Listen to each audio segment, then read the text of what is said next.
The Tales of Limindoor Woods by Sieglinde Francesca, Book 1, The Way of Gnome. Chapter 9, Teasel and Tweed. When he awoke the next day, the first thing Gus saw, hanging from his bedpost, was a handsome, sturdy canvas bag with a nice long shoulder strap. Then he was aware of the delicious smell of popovers curling its way up into his bedroom. He quickly got up, dressed, and ran downstairs to thank his mother with a big, warm hug. "Mama, thank you so much. This bag is just what I wanted. It's perfect." After wolfing down several of the popovers, Gus went to do his chores. When he came back in, he saw that his mother had packed a bundle of the remaining popovers for him. She kissed him, wished him a good day of adventures, and he was off. What do you think the first thing he did was? If you thought he went to the apple tree to look for the crystal cave, you were right. First he looked all around the roots of the tree and saw nothing. Then he circled around, spiraling out from the tree, until he came across a rocky outcropping. He knelt down and saw that a narrow path led to a small tunnel under a stone. It looked as if an animal might live there. Surely that was Pebble's crystal cave. What a shame, Gus thought. I can never be small enough to go inside, because I am only gnome-sized when I am inside Limindoor Woods. Then Gus quickly climbed his apple tree to see if he could spot his mountain. Once again it was out of sight. But no worry, he now knew that it was there somewhere, and he was going to find it. He did spot that some of the highest apples on his tree were ripening, so he picked 2 shiny red ones and put them in his bag, along with the popovers. Gus was a bit disappointed to find that Mossy wasn't home when he got to his house. He wondered where he was. He found the bundle that Mossy had left for him on the bench, as promised, and put it into his new bag. Then he left Mossy a nice red apple there as a surprise. Have you noticed that all things that Gus brings with him into Limindoor magically become small just like him? And then Gus started off on the forest path to meet some new friends. The forest birdsongs were particularly sweet as he walked along. He could hear, but he did not see, a happy chickadee chirping away gaily somewhere among the trees. Gus said good morning to a rather large poky black beetle who was crossing the path, and then he stopped to inspect the white, waxy, bell-like blossoms of a lily of the valley, to smell its delicate perfume. Gus just loved Limindoor Woods. He walked on and on until he saw the familiar archway entrance to Gilly's garden up ahead. Oh dear, had he gone the wrong way, he wondered. Just then Hummy flew by. "Good morning, Gus," she said. "Are you going to visit Gilly again today?" "Good morning, Hummy," said Gus, still feeling a bit strange talking to a bee. "No, actually, I'm on my way to meet 2 gnomes who I was told live up here somewhere." "Oh, you must mean Teasel and Tweed. You are going the wrong way. Here, follow me, Gus. I will show you the path directly." Zzz. Gus thanked her and followed as they backtracked a bit on the path and then turned off to the north, to a part of the woods he had never seen before. "It's just a bit further on. You cannot miss it.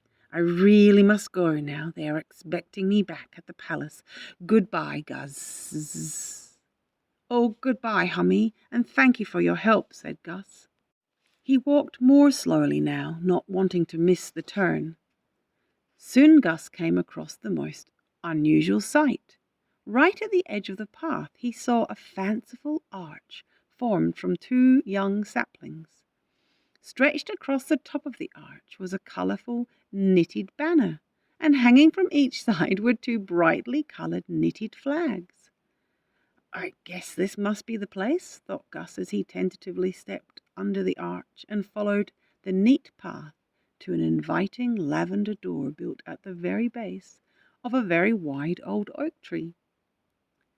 Stepping towards the door, he saw that there was a curious mat of woven grass on the step.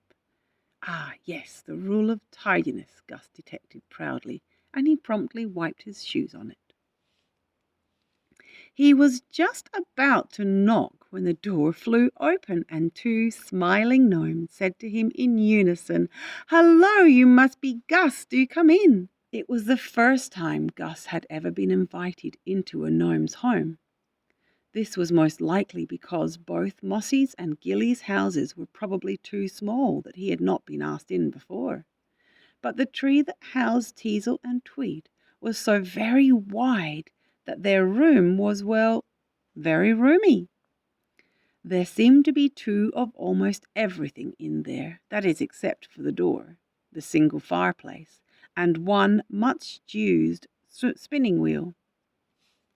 There were 2 rocking chairs and 2 little beds. There were 2 little pillows for their little gnome heads. That rhymed, didn't it? There was 2 tables, one for meals, it seemed, and one to work on. And there were 2 little stools with a ball of yarn and a pair of knitting needles sitting on each.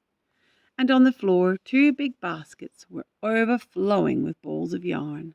The room looked and smelled all cozy and woolly. For, you see, Teasel and Tweed were knitting gnomes. They might have been twins, for they looked as much alike as your right thumb does with the left.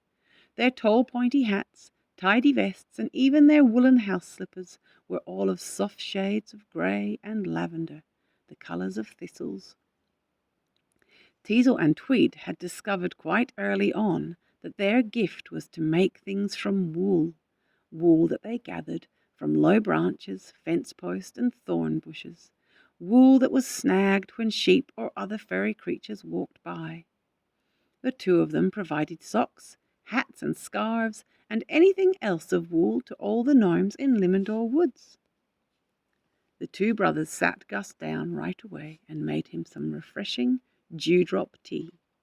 Gus, remembering his manners, reached into his bag and first took out Mossy's package and then the bundle of popovers his mother had given him. "This is from Mossy," he said, giving the bundle to one of the brothers. He didn't know which one because, as I said, they looked exactly alike. "And these are a gift for you. My mother made them." Tweed accepted Mossy's package. "Thank you," he said. "These would be socks. Mossy told us he had worn some remarkable holes in the toes of his socks. No one should ever have their toes sticking out through the holes in their socks, don't you agree? So we told him we would be delighted to darn them up." "And thank you for these popovers," Teasel said as he opened the package. They smell just delicious. Shall we have some now?"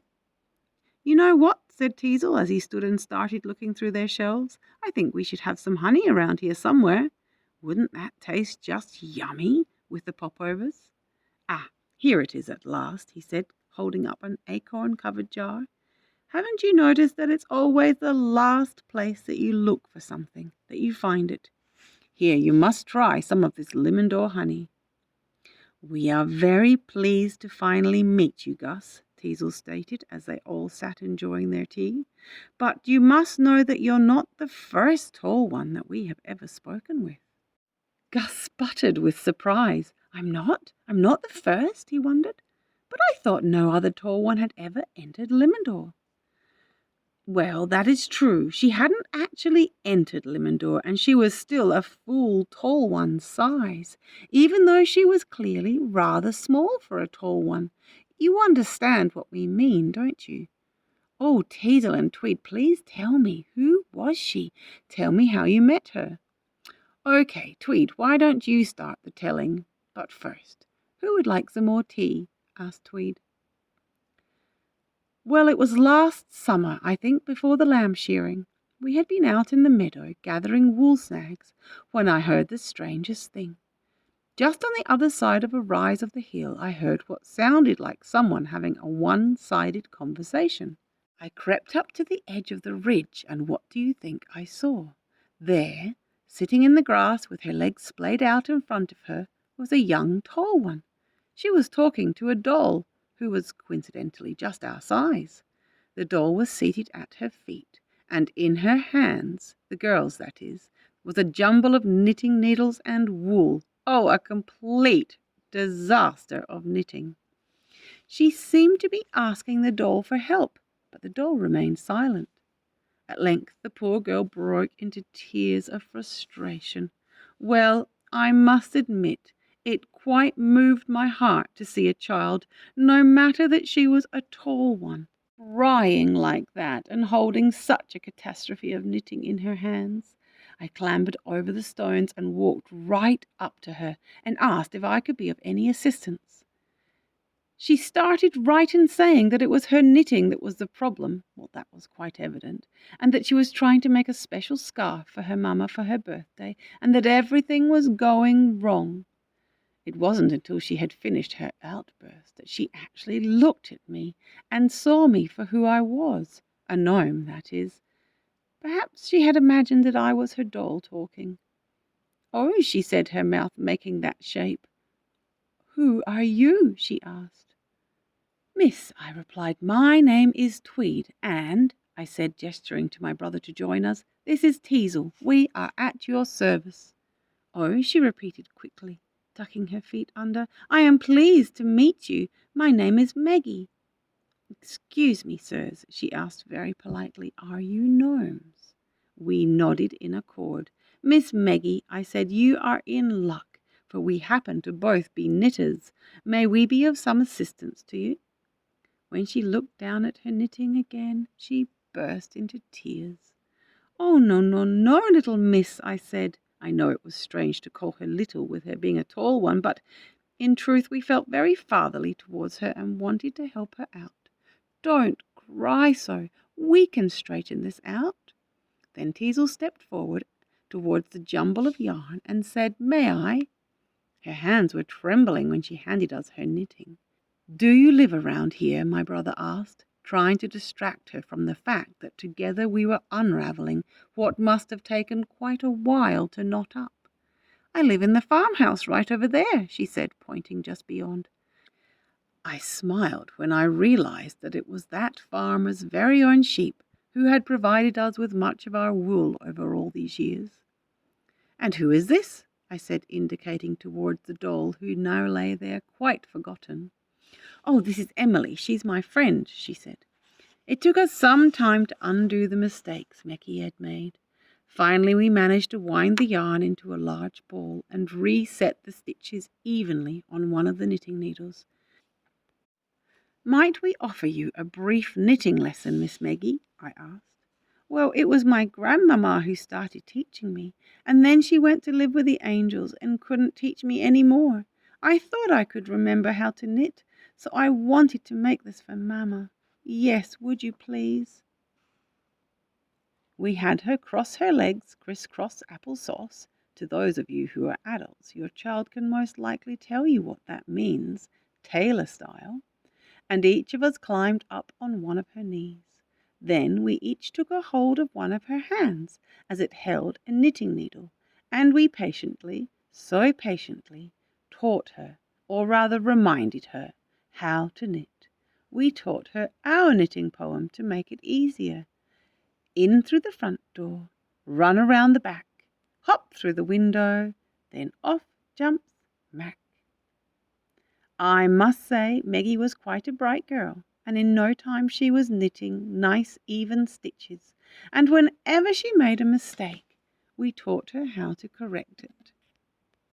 She didn't finish the scarf that day, but we had all confidence that she would in time, and would be very pleased with her work. "So that," said Tweed, "is how we met our first tall one." "What a very nice story," said Gus. "I hope that Maggie still lives there. I would like to meet her." "We believe she still lives at the farm. From time to time, when we are in the area, we've seen someone on the swing in front of the house. You should stop by and meet her some day. She was very nice." The popovers were long gone, and the tea as well. Then the brothers very politely said that it was getting on time for their naps, and that it was so nice having him come for a visit, and that they hoped that he would come again soon. Gus got up and again thanked them for their story. He slung his now empty bag over his back and made his way down the path. But wait a moment, was his bag really empty? Do you remember what was still in it? That's right, there was still one apple left, a nice juicy one. Gus took the apple out, shined it on his pant leg, and munched on it as he walked, all the time thinking about his new friends. You are correct if you think that he stopped once again by Pebble's house, and that he once again heard Pebble's soft snore. Someday he was sure that he would meet Pebble. Then Gus crouched through the opening in the boundary to Limindoor and made his way back home.